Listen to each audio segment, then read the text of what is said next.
Okay, Dr. Carlisle, I'd like to thank you for taking this opportunity to help me to go through the four-step process, actually the five-step coaching cycle, which starts with step one, increasing our strategic knowledge of instruction. Step two is what we'll be doing today, getting ready to coach. And this process will help, as I said, me to talk to you about something that you want to work on within your classroom.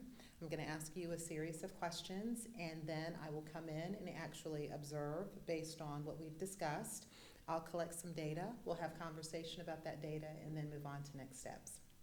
Excellent. So I'd like to start by going over the questions with you. And this, the first question is just to help me to get some background information on you. Tell me a little bit about your teacher background. Okay. I was an adjunct professor at the University of Phoenix for 5 years, and then I transferred over to Duval County Public Schools. I spent 2 semesters working at the Bridge at what was then Forest High School, and then I came over here third quarter of last year, and I've been here teaching computers and now TV production at James Weldon Johnson. Wonderful. A typical day for you, what is that like? A typical day for me is 3 classes. Usually on my A days, I'm teaching all computer classes. So I have 1 Computer 1 class, or 2 Computer 1 classes, and 1 Computer 3 class. The Computer 3 class is a little bit more advanced as far as advanced concepts that they're going to be working on. On my B days, I do a Computer 1 class, and I do 2 TV production classes, which are kind of like changing gears because you go from applications to actually working with live individuals and live productions. So it's kind of an interesting day. Kind of busy, but it's enjoyable. It goes by fast. That's interesting, busy and enjoyable. What, Dr. Carlisle, is the most difficult part of your day? The challenge for my day is actually the transitions, because Computer 1 is very, very different from Computer 3 in the depth of knowledge and the expectations. Computer 1 is very, very different from TV production. So the transition, the mindset of moving from teaching a Computer 1 class to teaching one of the others, Computer 3 or even TV production, takes a little bit of a transition and kind of a, I guess you say, a debriefing of such to transition and get ready to grasp those other concepts so that you can teach the student. What keeps you up at night?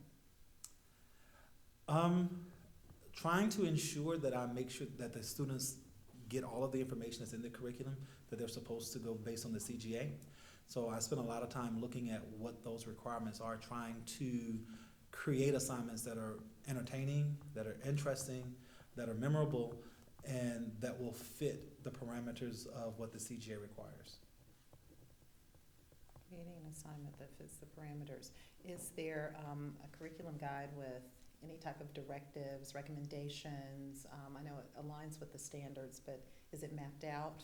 Unfortunately, because this is not a core class, we're at the bottom of the barrel for that type of curriculum guide that you would find in, say, a science or history class where they have the best practices.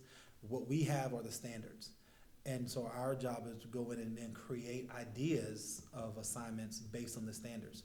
So we don't have the benefit of having a sample essential question, for instance, or a toolbox of assignments that you can pull from to underpin what you're teaching.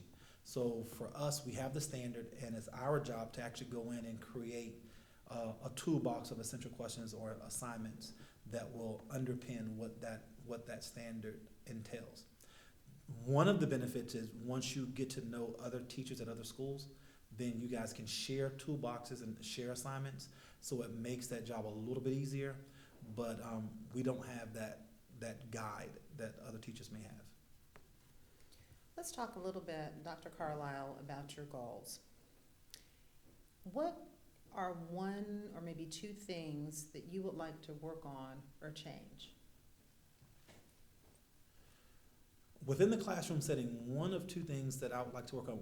One thing, I would like for my class to be challenging. I would like for my class to have the rigor that it should have, so that students can feel that sense of achievement. And I want to create that in such a way that it's not overwhelming for the students.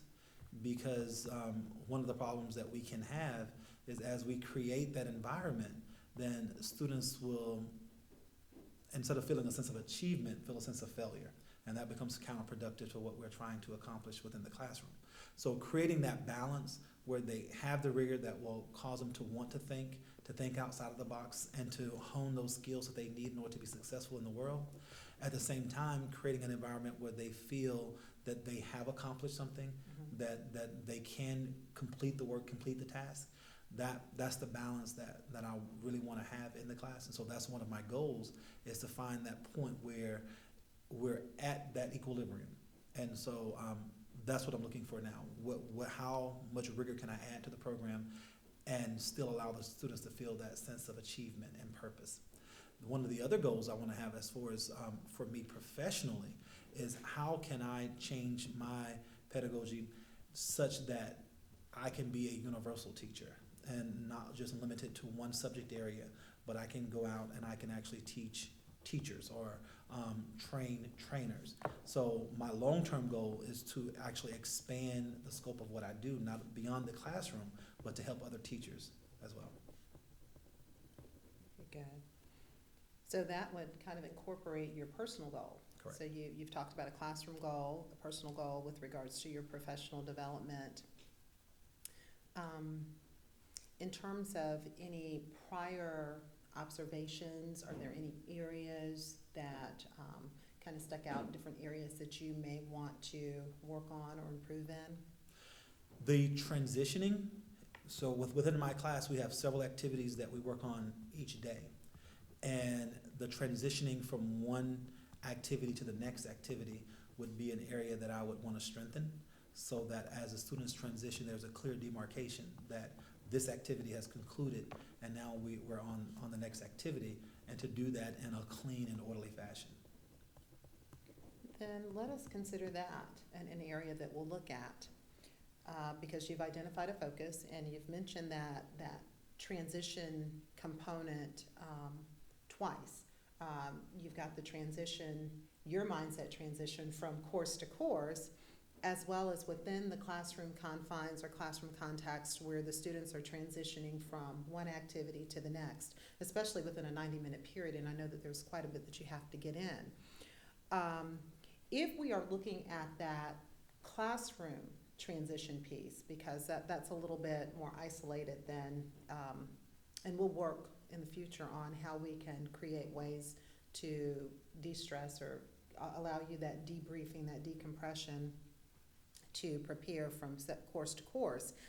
But what kind of data can we focus on or collect or look at that would help us to begin to identify some areas that we can kind of work to come to some resolve to make it a little bit smoother?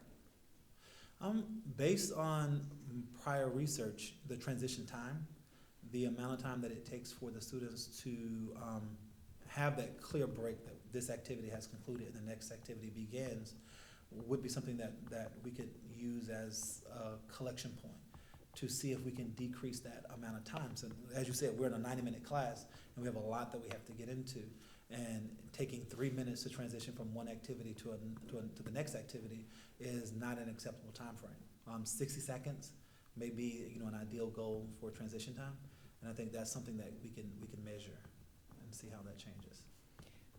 Let's talk about what the students are doing during the transition, because I can also possibly look at what you have them doing. I don't know if you, and I've been in the classroom, of course, but to stay true to what we're looking at, monitor maybe how you have the students assisting with the collection of materials, the passing out of materials, just the piece with that housekeeping component. We can look at that too to find out what the students are actually doing during the transitions that can take it from what could be 60 seconds to, in some cases, 3 to 5 minutes. Correct.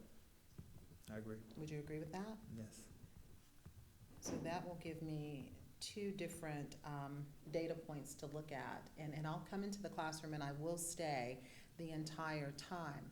So now let's talk about how that data can look as I'm collecting it, and I will pretty much like I do all the time. I'll take notes, I'll monitor, put some highlights, but we'll want to talk about what will be most beneficial to you, because we will then use this to move on to the next steps. Okay. The transition time, I know will be something that's excellent. The duties of the students, as far as passing out job assignments and how they react to that. The confidence level of the students, as they transition from one activity to the next activity, ensuring that they have a clear understanding of what those expectations are, will be something that we can measure, and that can be done either from one-on-one interviews or even a class-wide survey, to make sure that they understand what that expected outcome or what that next activity should look like while they're doing it. That's a very good point. So if we were to create, because the time I can look at, and that'll be very easy for me to log, start time, end time for the transitions. I can also take notes on what students are doing. 5 kids over there talking, 4 kids, actively engaged in the transition, 2 kids totally checked out, whatever the case may be. But in terms of that confidence level and what the students understand to need to occur during that transition, is it a questionnaire that we can sit and create very quickly? It could be as simple as 1, 2, 3 questions that I'll hand out to them before I leave, and that'll give us a good data point. And I'll simply have the students maybe just put student 1, 2, 3, 4 without any names. But what types of questions would you want to ask them? And I can bring that with me when I come. It could be questions. Did you clearly understand the expectations of the assignment?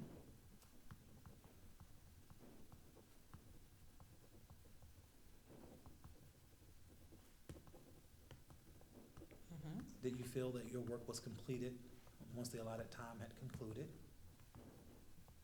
Did you feel like you need more time?